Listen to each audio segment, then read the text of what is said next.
दोस्तो, छा हाल आहे? उमेद आहे तव्हां सभु ख़ैरियत सां हूंदा ऐं अल्लाह पाक खे सदाईं पंहिंजी पनाह में रखे, महफ़ूज़ रखे, आबाद रखे।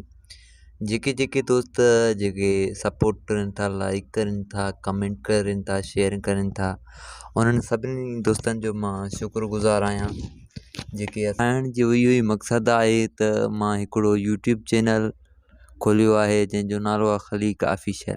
हीअ बि चैनल आहे ऐं ॿी चैनल इनजे करे छाजे करे खोलियो आहे, इनजे करे त जो हिकिड़ो चैनल में प्रोग्राम वग़ैरह हूंदा आहिनि या का जॻह ते वञणु व्लॉग, ऐं इनजे करे हिते हिकिड़ो माना त फ़नी चैनल माना हिते फ़नी वीडियो मोकिलींदुसि। ॿिए चैनल में इहो आहे त व्लॉग वग़ैरह कंहिं संगत सां वञणु मिलणु घुमणु ऐं तव्हांखे बि शो करण लाइ ॾेखारण लाइ इनजे करे मां ॿियो चैनल बि खोलियो आहे। तंहिंजे करे उनखे बि ख़लीक ऑफिशियल खे सब्सक्राइब कयो, लाइक कयो, शेयर कयो।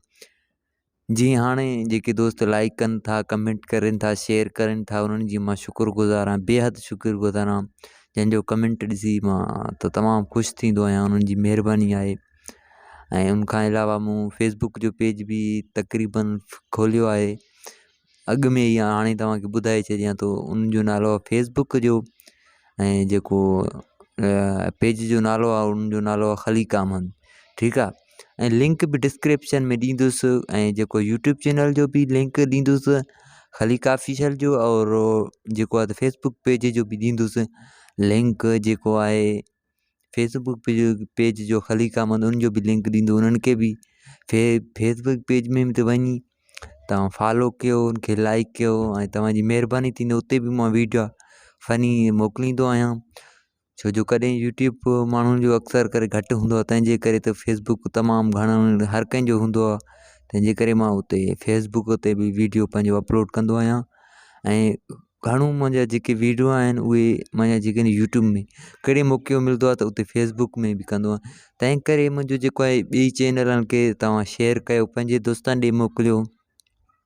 अव्हांजो महिरबानी थींदो, अव्हांजो ऐं कुर्ब थींदो, अहसान थींदो। जेके दोस्त असांजी सपोर्ट करनि था उन्हनि जा मां शुक्रगुज़ार आहियां। जेके असांखे लाइक कनि था, कमेंट करनि था और शेयर बि कनि था, ॿियनि दोस्तनि ॾे मोकिलनि था वीडियो ऐं शेयर करे, उन्हनि जो बि मां शुक्रगुज़ार आहियां।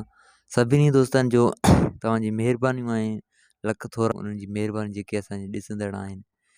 ऐं ॿी ॻाल्हि त नाज़रीन, इहो ॻाल्हि ज़रूरु यादि हुजे त असांजे जेको ख़लीक ऑफिशियल उते ऐं शेयर बि कयो, उनखे लाइक बि कयो, कमेंट बि कयो, पंहिंजे दोस्तनि ॾे मोकिलियो। कमेंट करण खां ख़बर इहो पवंदो त केरु दोस्त ॾिसे थो, केरु नथो ॾिसे। तव्हांजी ऐं महिरबानी। ऐं ॿियो ऐं जेको आहे त ऐं ख़लीक अहमद पेज खे बि उते फॉलो कयो, तव्हांजी महिरबानी। ॿिन्हिनि जो लिंक डिस्क्रिप्शन में ॾींदुसि, ऐं जेको ॿिन्हिनि जो लिंक मुंहिंजे ख़्याल में जेके डिस्क्रिप्शन जे चैनल आहे उते बि ॾिनल आहिनि, पर वीडियो जी बि डिस्क्रिप्शन में ॾींदुसि। तव्हांजो लख महिरबानी।